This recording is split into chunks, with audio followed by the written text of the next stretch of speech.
Triforce podcast. That's right. We're back. Where we We're back. continue to try to find strange outlets for our COVID lockdown and freezing cold weather shit. Oh, it's a beautiful day Man, today, it's beautiful here today. What are you talking It is about? sunny. Freezing cold. It is sunny, but I heard on the radio this morning. Right. Oh, well, Alexa told me in the news report. Actually, that's my equivalent of radio. Right. She said that it's going to be a white Easter. Right. Yeah. So first of all, sad that it's getting cold again. But second thing, I don't know when Easter is. Is it? Isn't it the last reason... Sunday in March, or is it the last Sunday in April, or the first Sunday in April, or is it the Something third like that. Tuesday after Pentecostal Gruns Day? It's I like think. a fucking floating holiday. I don't Do you reckon know. that's why they have the Easter egg hunt? Because you always have to fucking search for when Easter is. I think, Do you know what I mean? think It's like it might be. a representation Probably, of that. yeah. I mean, So- I when I was a kid, I don't know if this was the case for you guys. Easter was when I got chocolate in a large enough quantity that I felt secure. You know what I mean? It was like, oh, Yeah. I've got enough chocolate now to last me a while. I've got like a stash. If it wasn't Easter or Christmas, Like a squirrel that's Right. Yeah, like got you- a supply literally, of this nuts. is my harvest now. We must look after it. Or a 65-year-old man who's invested in a pension his whole life and is finally Finally able getting to the think, payoff. Oh, So for my me, God. Easter was a big thing, and also you had school holidays and stuff like that based around it. But now, if I want a big bar of chocolate, I just fucking go buy a big bar of Man, chocolate. yeah, it's like a very common thing now, right? Like, I don't know if you've been to W.H. Smith recently, but Oh my holy God. crap. What is it with, Like, I mean, the snaking chocolate queue, it's huge. it's crazy. It's just like a sign of the times, I guess. People what are you love talking chocolate. about? What? There's people in WH Smith buying chocolates. Oh my God. You what? They've got to be the biggest confectionery retailer in the UK right now. Like What do you mean? a store previously known for selling magazines and books and stationery is now competing with like massive grocery stores and everything for confectionery. Like they sell so much chocolate, it's insane. And it's think all it's- because yeah. the queues Yeah. to get out of this to get to the tills to pay are just lined with confectionery now. It's Probably insane. their number one seller, in all honesty, other than back to school Yeah, stuff. yeah. Right. It's wild. Yeah. It's wild. I suppose you are right. It is the place that people pick up snacks for journeys. There's always them in the airports Sure. and Yeah. the train stations. And I guess for some people, chocolate is a little bit like cigarettes. You know, you need a chocolate bar to keep you going I throughout the honestly day. don't eat sweets that much, but what we do is we get there's a brand of chocolate called Tony Chocolonely. Right. Oh dear. Let me tell you something. Fuck me. That doesn't sound like the brand of chocolate of somebody who doesn't eat sweets that often. That sounds I know, really refined. but let me tell you right? something. That sounds like it's so good, dude. It is so fucking good. Like Tony Chocolonely. The branding kind of makes it look like one of the Willy Wonka bars in that Right. it's big, and then the print is very bright colors, very big letters. We thought it was Tony Chocolonely, but it's Tony Chocolonely, which makes me think, is this for sad Jeez. people? But it is honestly, if I would recommend. So Pretty much basically, everything. it's come up with by this guy apparently who thought he was the only person in the world who was opposed to child slavery and child labor. So he deliberately made a company to ensure that none of his chocolate used that. And this was in 2002 apparently.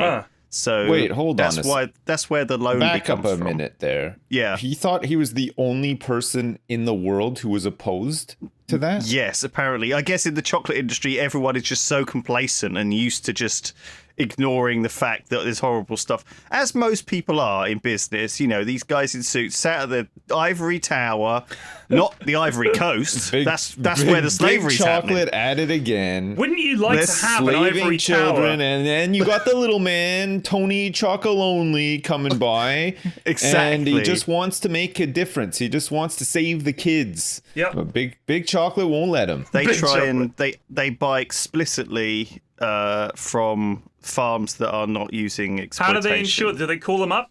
Do you guys have any slave children there? No slave children here. Man, what about turning it on its head and actually singing from the rooftops that you are employing child labor? Like, why not put a couple of like sad-looking kids on the chocolate bar and be like, these sad kids made this chocolate and stuff? Just embrace the illegality of the Here's whole a question. thing, right? You know the way they put that on cigarette packets, a picture of someone's lung falling out of their nose and stuff? Yeah. If you put a picture of the sad slave people that made Yeah, your a kid chocolate like sewing on a the soccer bar, ball with his bare hands. right, how many people would stop buying the chocolate? Nobody. Everyone. Nobody one would stop. No, everyone would. No, one dude, would. they You wouldn't. buy a chocolate bar to make you feel happy. You buy a pack of cigarettes because you need those fuckers. Yeah, Do you but know what I they mean? also make you happy. Yeah. I don't think you can compare the addiction that people have to nicotine to the addiction people have for chocolate. It's obviously different. But yeah, sugar completely. addiction is a real thing. Your body craves it. Yeah. And I think a lot of people would still buy the chocolate. I don't think it would affect sales that much at Well, all. I don't think it's affected cigarette sales that much, and you can see these fucking diseased ass lungs and teeth and stuff, and they're still smoking. So Yeah. it's, you know, I mean, if you talk to smokers, they collect them like playing yeah. cards, right? Like football Like, cards. oh look, I've got emphysema. I remember like even when I used to smoke in like the 90s when I was like in my sort of later teens, they had all of that stuff. And you used to get we didn't collect them because they're kind of gross, but you saw the gum disease ones and the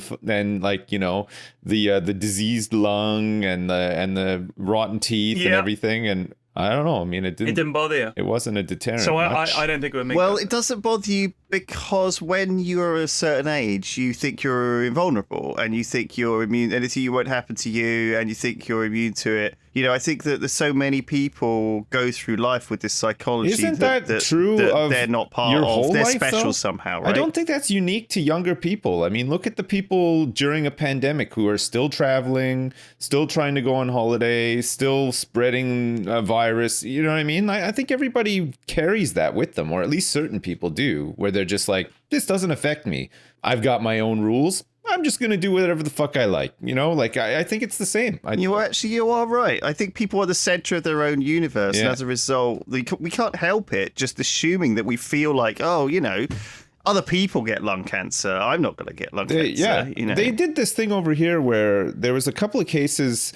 We had a whole bunch of cases of COVID, and we went into like another lockdown. The cases went right down, and but they were still finding every once in a while like these sort of bursts of cases would come through, and they did like I think they basically followed up to see.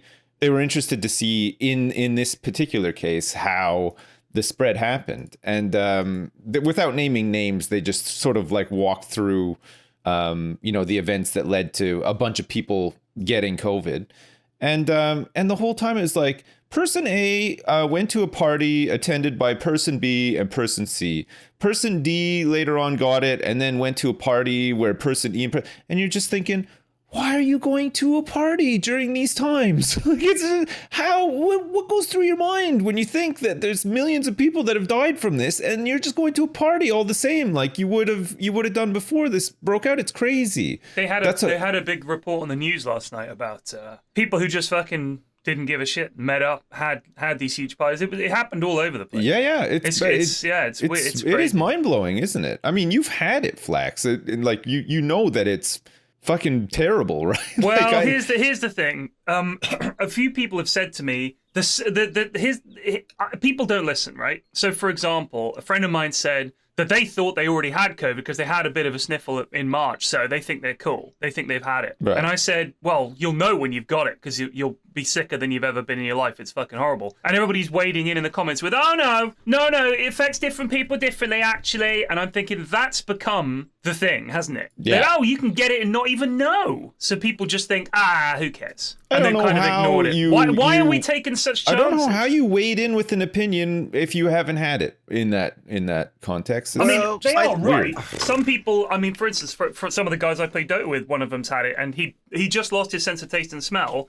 He lasted for quite a while, but he wasn't like poorly otherwise. He had a bit of a croaky throat. He wasn't like bedridden like I was. Right. So it does affect different people differently. It's possible that this person had it, but all I'm saying is, why are we being so laissez-faire about it and saying, well, some people it doesn't affect?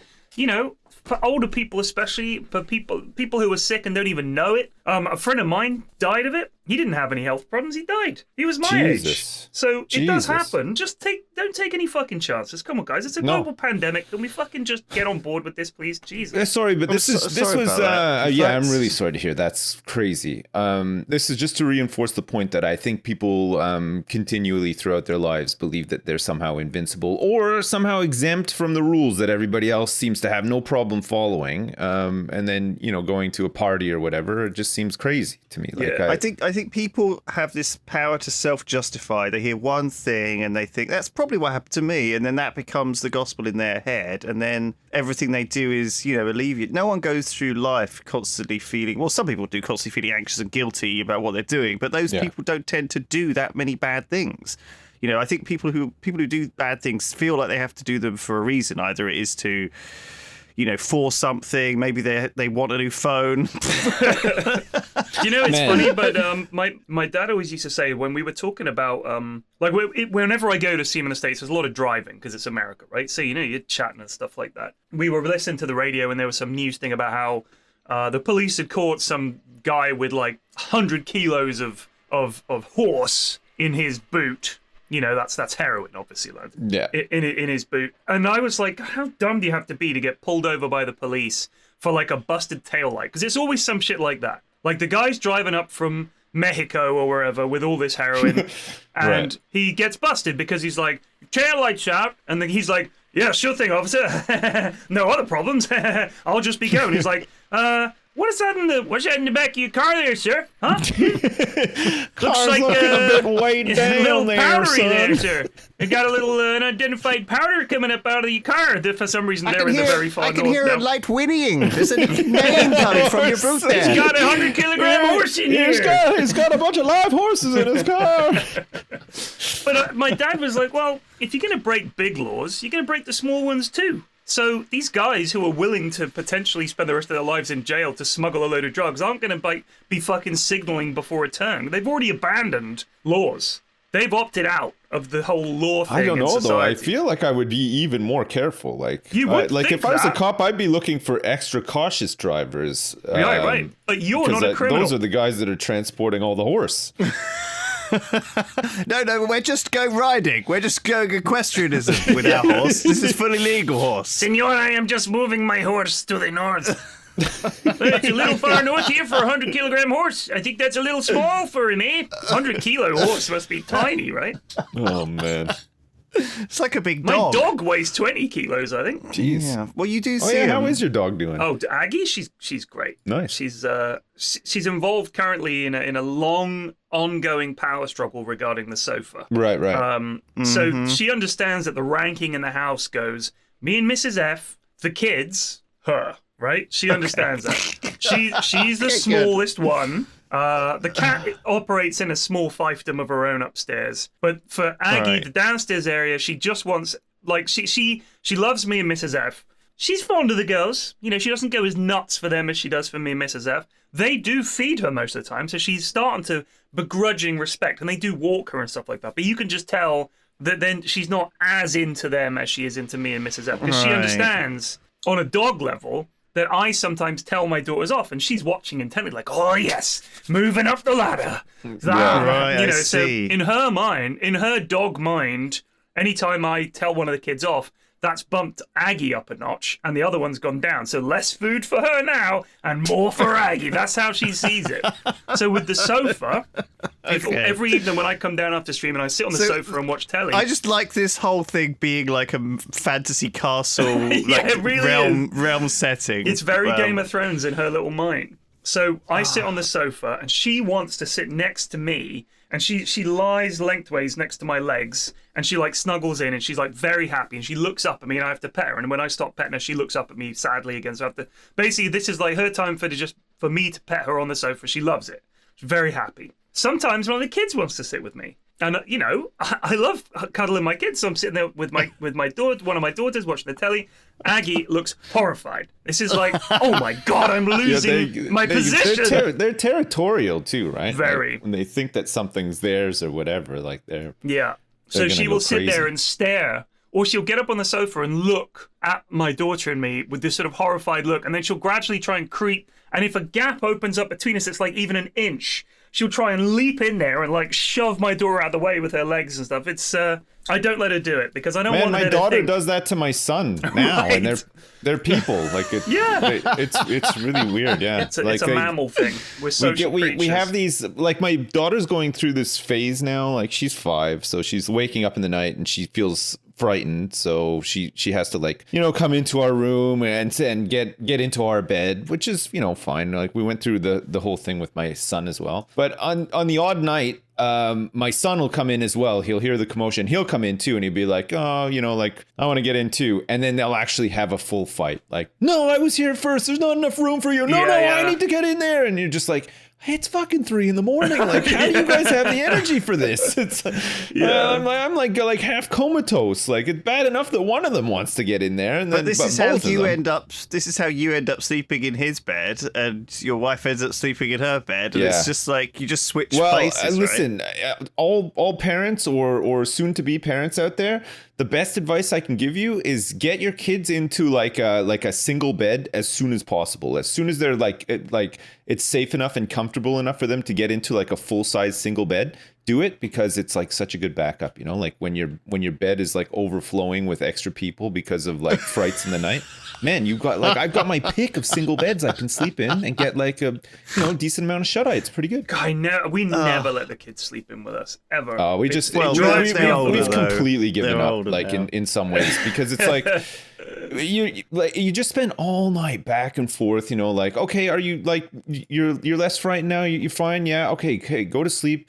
See you in the morning. Great. Like 5 minutes later. But they just I remember this did happen, and certainly my eldest never tried this because she's always been, if she's got a problem, she'll keep it to herself for weeks until she suddenly realizes, she can't solve this, and then she'll come to you. Right. So she'll be like, 3 weeks ago, so-and-so said this. What do I do about that? And I'm like, well, what do you mean 3 weeks ago? What have you been doing since then? And she's very independent. She wants to try and solve it herself first, which is admirable. But at the same time, sometimes it'll be something that, as an 11-year-old, I know she can't handle and she needs help. Right. And she won't seek it until she absolutely needs it, which I think, honestly, that'll serve her well in later life, being quite independent, solving problems on herself, not being helpless or whatever. I think that's awesome. But you got to look for help sometimes. My youngest is the opposite. So she'll just decide, goes through these phases where she decides she's had a nightmare and she needs to sleep in with me and Mrs. F. Sometimes we let her. She's pretty good. She'll stay quite still and go to sleep. My eldest, when she was very little, she used to sometimes sleep in with us. Very kicky, very punchy, rolly, my daughter's shouty. the same. It's like a wrestling match. Like, it's awful. It's fine, like when she's just going to sleep, but once she's actually asleep, oh my god, it's like I woke up one time and I thought somebody was jumping on the bed. I turned out she's just like flailing, but she was completely asleep. It was unbelievable. I couldn't believe it. Yeah, it's just crazy. It's weird, right? They're just different. Like our oldest is the same. I always send her back. If I'm there, like when I'm away, when I used to go away, like either I'd go down to Bristol or I'd go to a Dota event or something, I'd be away for a week or two. One of the kids would always come in and sleep with Mrs. F because I think that's a pretty common thing. I'm not there. Mrs. F is like, I'm happy with this because someone else is in here and it's nice. And then you get to do the trick, especially when they're really young. You get back and you're like, who's been sleeping in my bed? Like, you act like you're all pissed about it, and they're like, that wasn't me. I love doing the scary dad stuff. Game. I do it all the time. And I still do it all the time. It's good. Yeah, of course. But isn't that my favorite part is they know it's a game, but they're also really scared. I used to be scared. My dad did a thing with the oven glove where he would put on the oven. We had an oven glove that looked like a sort of a lizard. So it was like a lizard's head oven glove. It went all the way up your arm. And he would peek it around the door of the dining room from the kitchen, and I would just see this glove, and I would be shrieking in terror, and this thing would be sort of opening its mouth at me and like looking all scary, and I was terrified. I was like, "Oh, Daddy, no! Oh my God!" And looking back, it's like I knew it was him, and I was laughing, but I was also genuinely afraid of that thing. Yeah, which weird. Yeah. How does that happen? I mean, it wasn't like he'd stuck blades on it or anything. No, or there was any. But I remember being really afraid. So of course I do that to my own kids, and they think it's hilarious. It makes me worried though whether you are. I don't know whether that's. I don't know where the line is up there. Right? When are you just scared, like traumatizing your kids, and when? you know, It's not like I'm waking him up at 4 a.m. with the oven glove. You're not like you're not like it's not 3 o'clock. You're like turning on the vacuum cleaner in their room. Keep them out of your bed, though, right? They come into your bedroom and the oven glove's there. They're like, oh, you know. Well, if they wake up scared, then again, maybe the oven glove is not a good way to scare them out of your bed as well. No. I don't know. Anyway, shall we move on? Did you know that? Did you see the news that the NASA landed this thing on Mars this week? Yeah. Well, I haven't actually caught up fully with the news, but yes, I was aware of it. Oh, it's amazing. I watched the launch. I watched the launch on stream because it's very tense, right? This has taken them years and a lot of money and a lot of planning and a lot of science and everything. So what they did was incredible, and what it's going to do is also incredible. So this thing came into the atmosphere.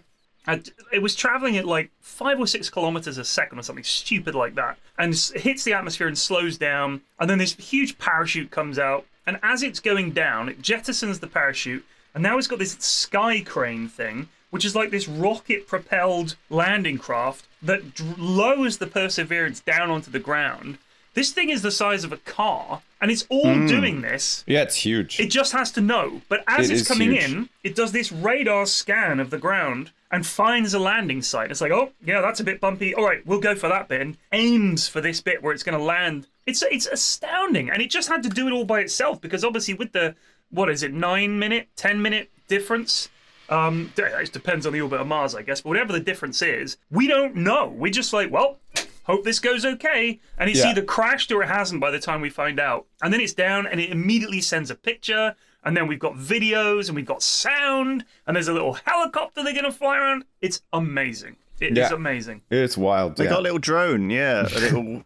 Well, I guess can you call a drone a mini helicopter? I suppose it's more than that. What would you call it? Well, I mean, it's called a drone. I think everyone knows what a drone is. Why are they calling it a mini helicopter? I did. Just for like dads who don't know what a drone is. I think dads are the most likely to know what a drone is. I feel like Perseverance is be called that because we've obviously had crashed ones before and stuff. And I feel like it's good to like finally get something down. But yeah, like I don't know, it's what's it gonna do then? What's the exciting stuff it's doing? I think the big thing it's actually collecting samples this time. It's got like more stuff, scientific instrumentation on it, where it is. I think its primary goal is to try to discover if there was life on Mars at one point. Yeah, which so I think they're pretty sure there was, because I think where they found evidence of water indicates that there's at least got to be some organisms that lived on the planet at some point.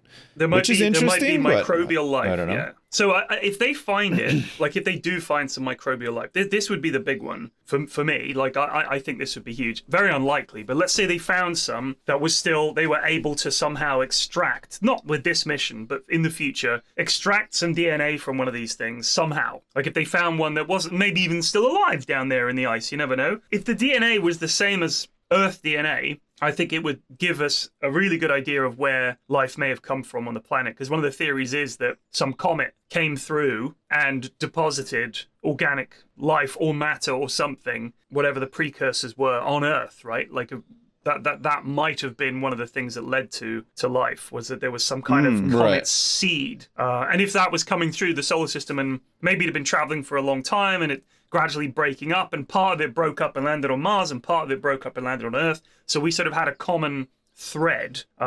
Begs all kinds of questions about where the life on that comet came from, of course, but it's possible. Might have been seeded by some alien race in the long ago. You never know. Maybe. Pretty nutty. Yeah. I mean, I've read some stuff saying that what was it? Oumuamua, was that the name of it? The rock that came through a couple of years ago, maybe, came through the solar system. It was shaped like a cigar, basically. And some guy claims that was almost certainly not. Its destination was a anomaly in space that looked like Monica Lewinsky's coochie.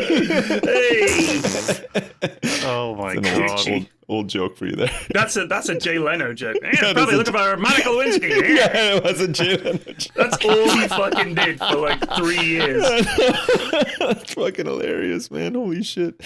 Yeah, no, it's fucking really interesting stuff. I love space. My wife hates space. She doesn't like to hear about it. Mrs. F's the same. She's like, She's like, I was telling her about something one time. She's like, will you lay off with like this fucking space shit? I don't want to hear this. Like, I love it. I love it. yeah. I guess it doesn't matter. That's the thing. It's like it doesn't doesn't affect your life really, if you're. No, I mean, You know, I'm sure like some people would argue like, well, this affects all of us at some point technically, but you know, whatever. It's like it doesn't really affect your day to day, I guess, is the point. I love astronomy and all of this stuff and trying to figure out what's going on out there and what the hell it all is. Yeah. It's so weird. It's just so weird and like odd to think there's these vast spaces of nothingness with these burning hot balls of gas in them and sometimes loads of different space objects. What? I think it's so weird. Talk more about the burning hot balls. It's just nuts. just if you think about it, how weird it all is, is and how weird, yeah. like out of our like the distances are so enormous, and the fact that there could be other forms of life out there doing stuff, making giant things or messing with physics, or God knows what they're doing, if they even are there. It's just so exciting and so much unknown, so much mystery. There's nothing nothing near us. We're never going to see aliens. God damn it! It's a shame, but it's never going to happen. Never. Well, what you if never know. what if somebody invents You like never know. like in The Expanse, the guy that accidentally invented like the super hyper Mega Drive or whatever, like you never know. I mean, you can't be too. I mean, you can. You can, yeah. You're right. Like a friend of mine's a physicist, and we were talking about this, and it's like the only thing that they could really like. There's no way to travel faster than the speed of light, right? It's impossible. And I was watching a video the other day about why that is, because I was like, what if you got that fast and just went 1 mile an hour faster? What's going to stop you? And I think as they understand it, or as I understand it, which probably means I don't understand it, the problem is that the event and the causality would be out of sync. So you might, for example, have a collision and then see that collision later or something, and that fundamentally that breaks some law of the universe. So kind please of like please do leave a comment pointing out it's that that's wrong. like imagine desync in Tarkov. It's like that. It's like Tarkov desync, but with the speed of light and causality and cause and effect. So I think that would be an issue. And also there are also physical constraints on the fact that traveling that fast requires so much fucking energy. Like even traveling at like 6% of the speed of light is insane, the amount of energy that requires and the amount of time and speed that you need to be going. So that's an issue. So the solution is that we don't actually, we cheat by not traveling, but sort of bending space or wormholes, which is a big one. Right. But we haven't seen a wormhole, have we?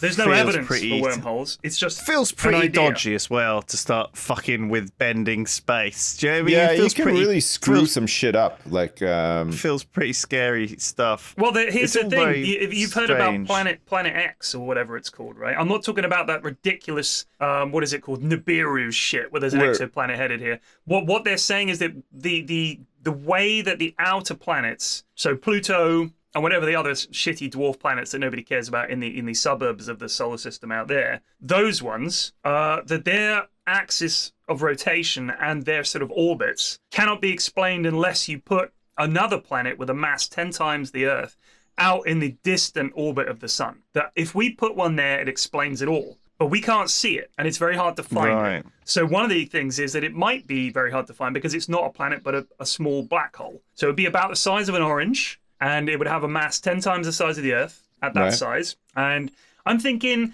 because I've been playing Stellaris lately, my first thought was,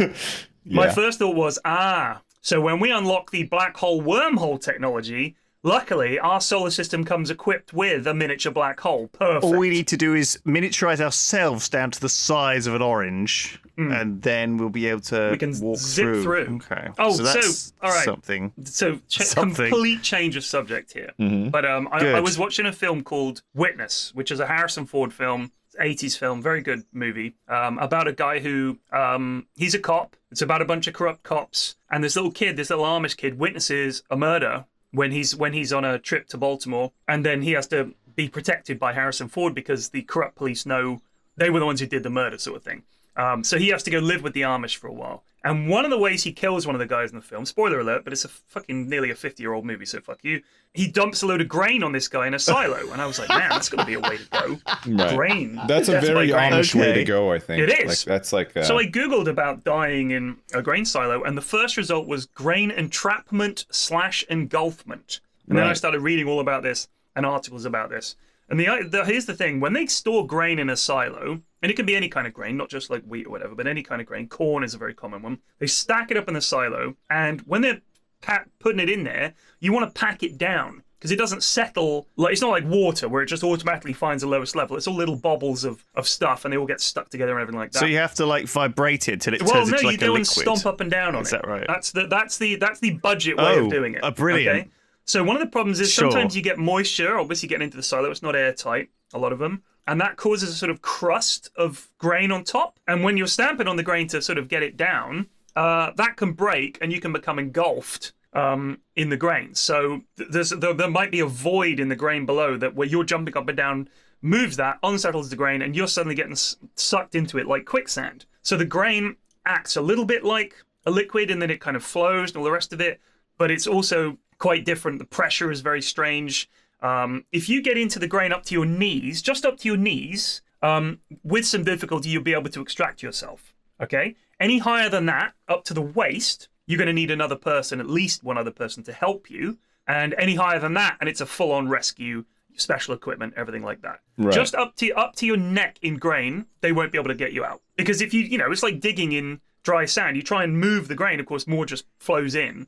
So they have this big tube of metal that they put around you, and they build it in parts. So it's like a 4-stage thing, and they push that down into the grain, then they dig the grain out, and then they can pull you out, and then the grain flows back. But I was like, damn, how bad would it be to die suffocating in it in grain? Well, any suffocation, drowning would just be horrendous, right? But it's grain, so it feels wholesome and natural. You see little Quaker Oats guy on the side of the box. There's Tony the Tiger. There's people out there probably recommending grain baths. Yeah, take a grain bath. I think Gwyneth fucking Paltrow's shoving her pussy full of grain every chance she gets. Jesus Christ, Pflax. Well, does that help you stay buoyant in the grain or not, though? A PU55Y full of grain? This I don't know if you guys have seen this on Netflix. It was the documentary about that Canadian girl that went traveling to the US and disappeared from the Cecil Hotel, and Elisa Lam, her name, and then was found dead in one of the water tanks on the roof of the hotel. Oh yeah, that's a bit of a spoiler, but I mean, so Vanishing at the Cecil Hotel, it's called on Netflix, and I watched it.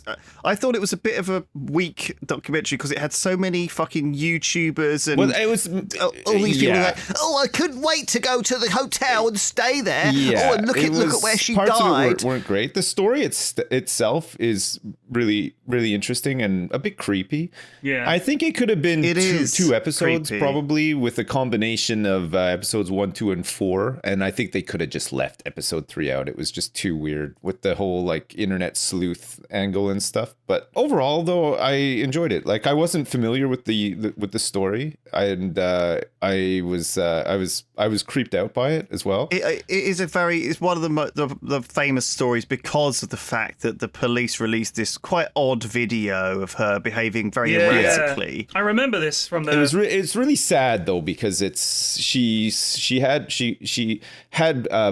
bipolar. She was on a lot of medication for it. She had episodes of psychosis like previously, and I think her family were sort of like, helpful with it, but didn't really want many people to know that was the case and stuff. And like when you sort of look at it, you piece it all together, and certainly the conclusion they came to was that, she was under medicating at the time. She had a history of sort of doing that as well, and then disappearing, or thinking that she was seeing things and stuff. And if you look at like the footage of her in the elevator, it looks like she's talking to somebody that's not there, and people were convinced that there was somebody there and that somebody murdered her. But when you look at it, like, oh my God, to murder somebody and then carry them up to the top of a water tank and dump the body in there and stuff, like, there's just no evidence that any of that happened. And it's just, I think it's just I think nobody wants to just accept that it's just a really sad story of you know, somebody with a diminished mental health at that time, sort of thing, even though there was medication and help available. It's just really sad. I mean, she's 21 years old. So basically, yeah, it was kind of interesting because it's similarity to the grain silo thing that, you know, once she climbed into this water tower for whatever reason, she just couldn't get out. No. And so she sort of almost like paradoxically took all her clothes off, thinking that would help her stay afloat and that would let her climb out more easily. But it didn't, and she drowned in there, unfortunately. But it's that mundanity of grain or a water tower or whatever that makes it scary. It doesn't sound that dangerous either. Like if you were just a teenager messing around, you know, exploring a building, you got to the roof and there was a water tower, you might think, fuck it, I'll jump in, and it's really hot or whatever, you know, it's like a swimming pool. It must be interesting and weird and stupid, and you don't realize sometimes what you've.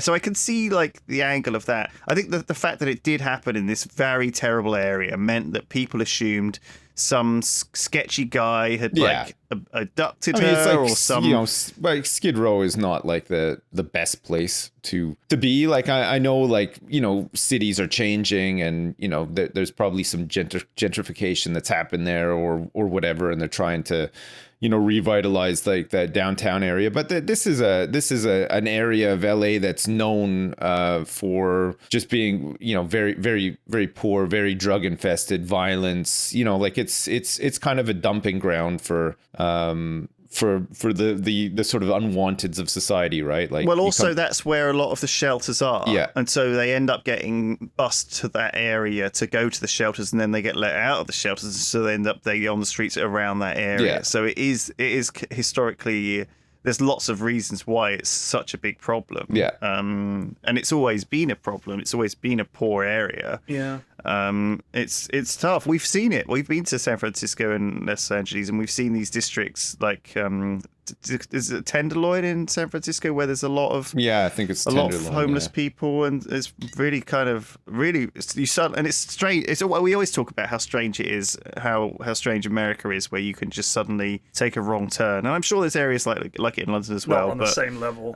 Like I've never been scared in parts of London. I mean, there are some council estates I've been on, or there was one I lived on for a while that I was like, this is a shithole, and I was like worried, but it wasn't like I've been to places in the States where I'm literally like, we need to get the fuck out of here. Like this is bad. It's very different there. So I mean, there's this true crime sort of boom on Netflix, really, and these places. I watched all of these things, and I really like them, and they're really interesting stories, murder stories. They're huge podcasts as well. Like so I listen to some podcasts that are huge podcasts that are they're very murder porn though. They're very like they are misery porn. My big thing at the moment is disasters, because I did actually go down a bit of a rabbit hole and started reading about more, and I've got 3 more for you if you want. Disasters. And they get worse. Okay. They get progressively worse. And the final one sounds like a cartoon. Honestly, it's so ridiculous. So the first one I looked at was the Capron disaster, which was at a ski resort. I'd never heard of any of these, by the way. The Capron disaster was a train that's like pulled by a cable at a ski resort, and it goes up through this tunnel in the mountain to the top, and a fire broke out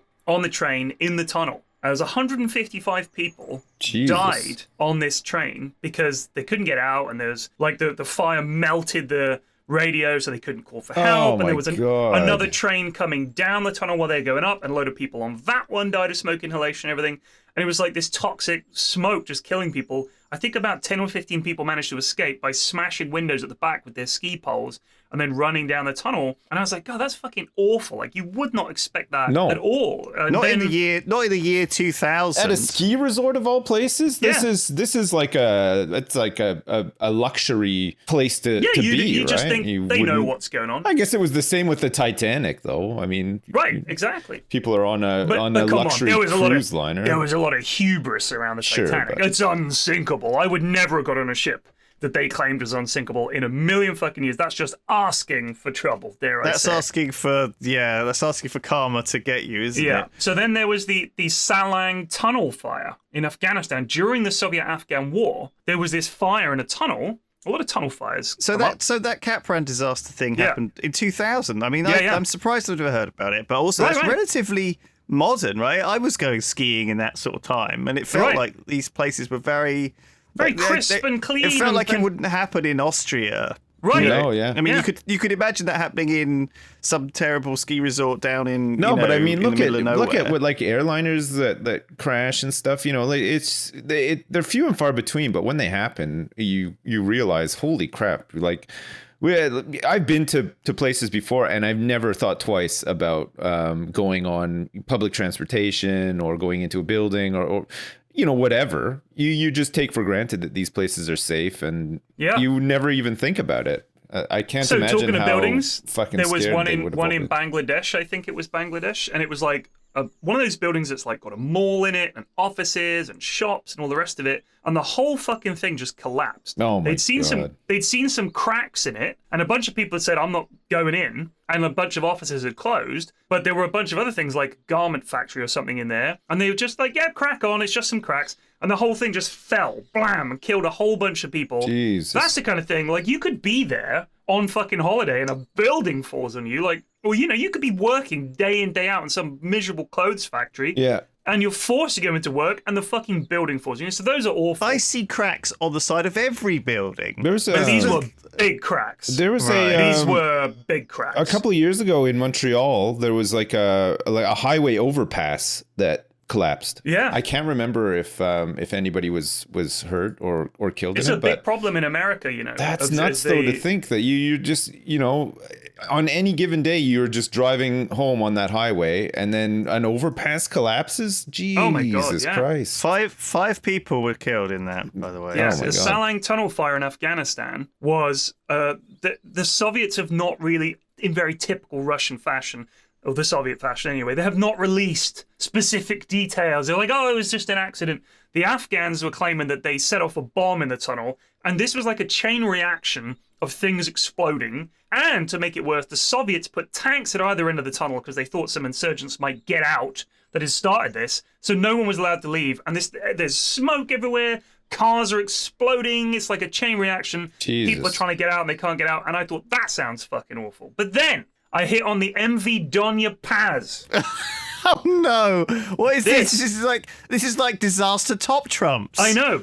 The MV Donya Paz has Oh to my take God. the cake. All right, This this is was a some passenger horror. ferry laden with people, and it collides with an oil tanker. This is over, I think, in the Philippines or something. Oh like my that. God! Collides with an oil tanker. So when is this? let me look it up. 1987. It says. Yeah, Right. Okay. So the MV Donya Paz passenger ferry. There's no radio on board. They've locked away the life jackets. The crew has no idea what they're doing, and the ship is massively overloaded with people. Right. Crashes into this oil tanker, starts to sink. The oil tanker's going down as well. Fire breaks out. The ocean is on fire, and people have to jump off the ship into the burning ocean, which is also shark infested. Oh my! This is so awful. That I is know. awful. It's so bad, and I was just reading this, and every time it was adding another layer onto it. I was like, oh man, yeah, that sucks. And the water caught fire. I was like, well, that's fucking bad. And it was shark infested. I was like, what the fuck? Like, this is like a cartoon. This is horrible. So that was the worst one that I could find, because it just felt like everything went wrong. And you could imagine people like, we'll put on the life jackets. Oh, we've locked them away and we can't find the key. Why have the lights gone out? Because we're incompetent. Let's call for help. The radio's broken and we haven't got one anyway. Whoa! Just how fucking awful can you get? 4,000 people, 4,500 people were on board. Only 25 people survived. Oh my God! It's unbelievable. That is such a disaster. Man, oh my! I don't. How have we not heard of this? I really don't want to, like. Oh man, maybe I shouldn't. I was just gonna say though. Imagine like sharks had a society where they were able to like recount like tales of stuff that happened or whatever. That You guys remember Donya Paz? Oh, those were the good days. I don't want to. I mean, I feel terrible for Those stupid humans. There were 4,000 of them piled onto a boat, just like a sushi platter for us. Sake. Biggest barbecue these sharkwaters I've ever seen. God. Fuck's sake. Oh, that's horrific. That is horrific. Jesus. It's awful. Oh, no. But so if you go looking, you'll find all of these. And they're always like, here we still talk about, what was that one, the Potter's Bar crash, train crash a few years ago. People still talk about that. And we talk about, crash. I mean, obviously, if we take terrorist attacks out of the equation, when it comes to disasters, they tend to live long in our memory if they're local, but they also tend not to have like 1,000 people dying or whatever. Whereas when you go to other parts of the world where the laws are a lot more lax, safety standards are much less, this kind of shit happens all the time. And in the past, it used to happen in Britain and in America. We'd get like, there was one in, I can't remember, it might have been San Francisco, it might have been, no, it was Texas Bay or Dallas Bay or something. Some ship laden with ammonium nitrate comes into the harbor and it's on fire and they're trying to put it out and it's got all these, they do all this wrong stuff and the whole fucking thing blows up. A bit like happened in,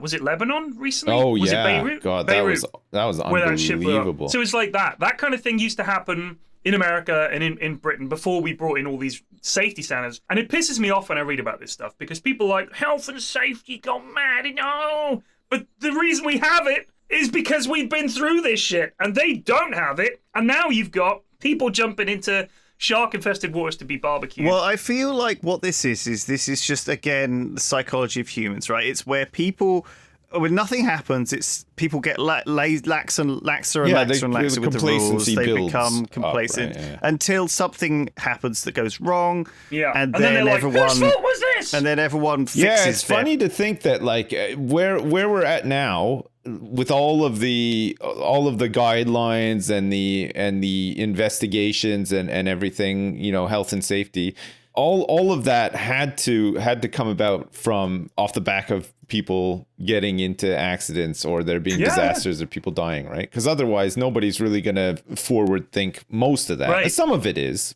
of course, but like for the most part, it's off the back of experience. Off the back of just like human sacrifice to make everybody else somewhat safer. Yeah, well, everything, like even like from like the Challenger disaster or like Aberfan where they had the coal mine slip and in Wales, like all of these disasters have led to very quick and immediate outrage and action to change practices, right? Like often the flight industry is one of the safest in the world. Oh, those heady pre-COVID days where we would fly around the world and visit places.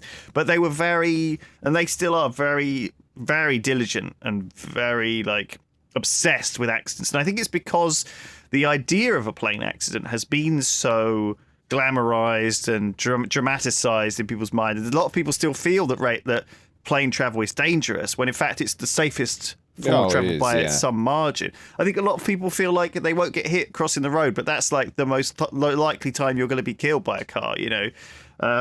It's one of the things that we do. We've surrendered our a lot of our land, especially in cities. So these very dangerous places. I've almost been hit by this car zoomed through a junction like the other day, like just some crazy, I don't know why, like zoomed through a junction right in front of me, like through a red light. And if I wasn't paying attention, I was just sort of blithely meandering across the road, I could have been killed. I think everyone has experienced that, right, at some point on a road.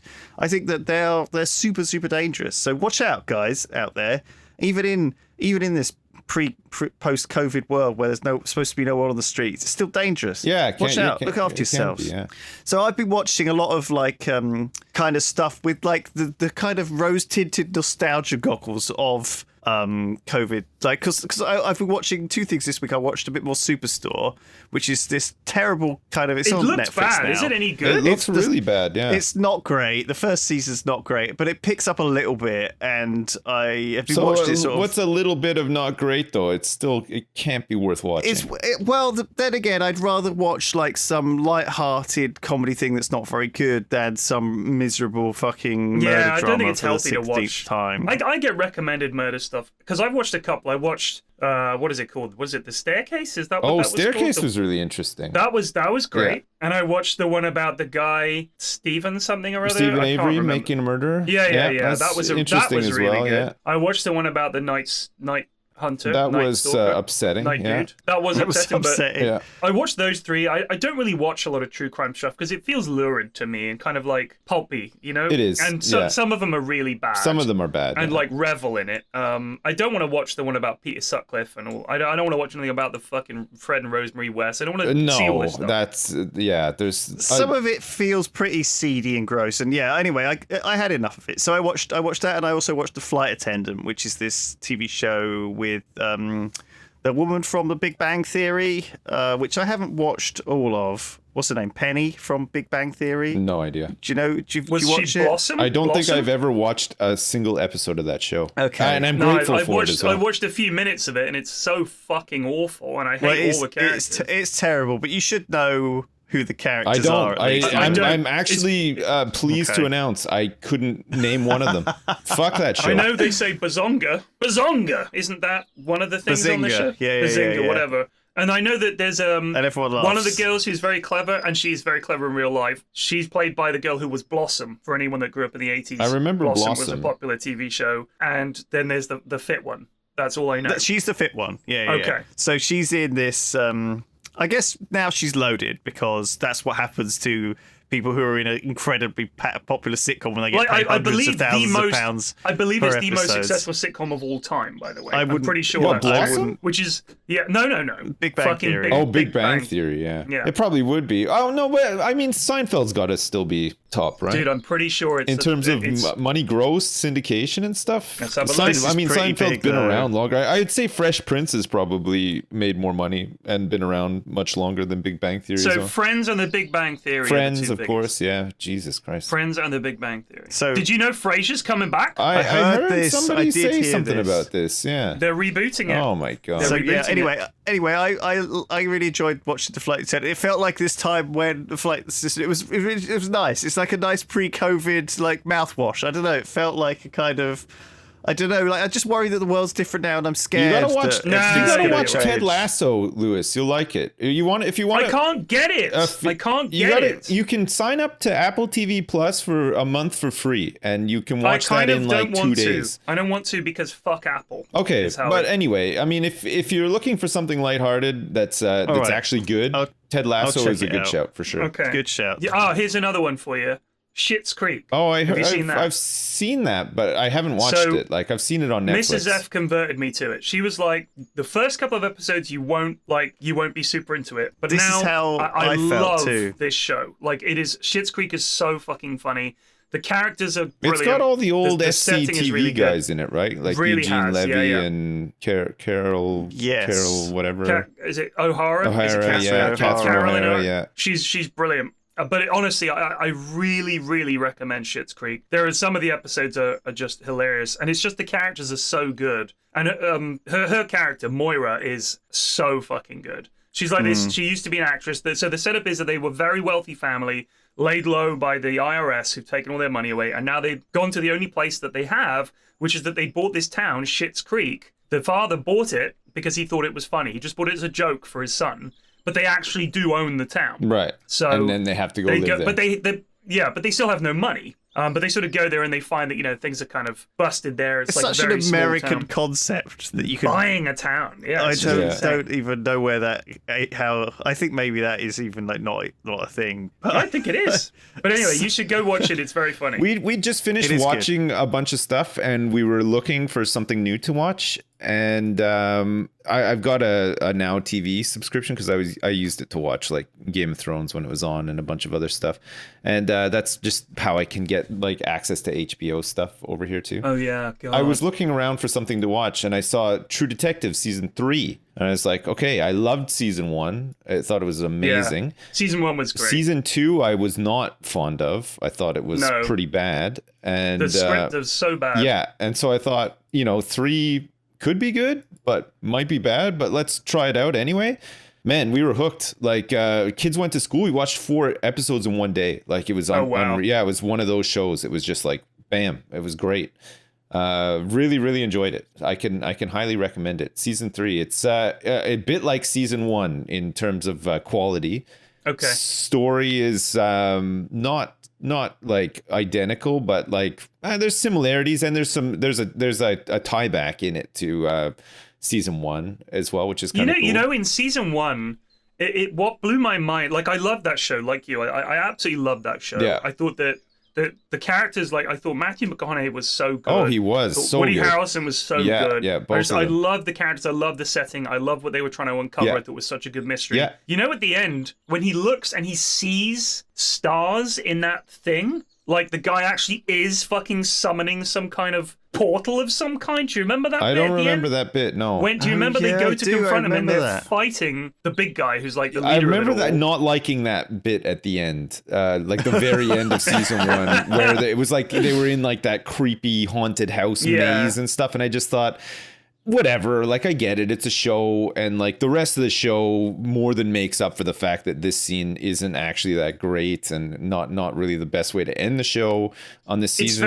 It was very standard. Kill the bad guy Yeah. and Which final level. So season 3 seemed to almost lead up to something like that, and I was a bit worried that it was going to be kind of the same, and then was pleasantly surprised. The way season 3 works is kind of the same as season 1. It's a lot of it is retrospective, so like it's they're older, they've moved on, but this case haunts them and they have to talk about it. But there's 3 different timelines. There's like the case when it happens in 1980 and the detectives that are working it. And then in 1990, 10 years later, there's a whole bunch of threads of story about the aftermath of the case, when they moved on and stuff. And then much further on, 2015, they're like old ass men. They're in their 70s. They've got, grown kids, whatever. And that's when, like, it goes on all that time. And then in 2015 is kind of when they finally start to figure out what's going on, sort of thing. Right. But it's really, really well done. It's really well written. It's really interesting. It keeps you hooked, you just like, same as season 1, like just the theme of it, like the acting is phenomenal. Like, oh man, it's so good. I can't recommend it enough. Actually, like it's really worth a watch. It's not too upsetting either. It's not like it's not so dark that it's like unwatchable or anything.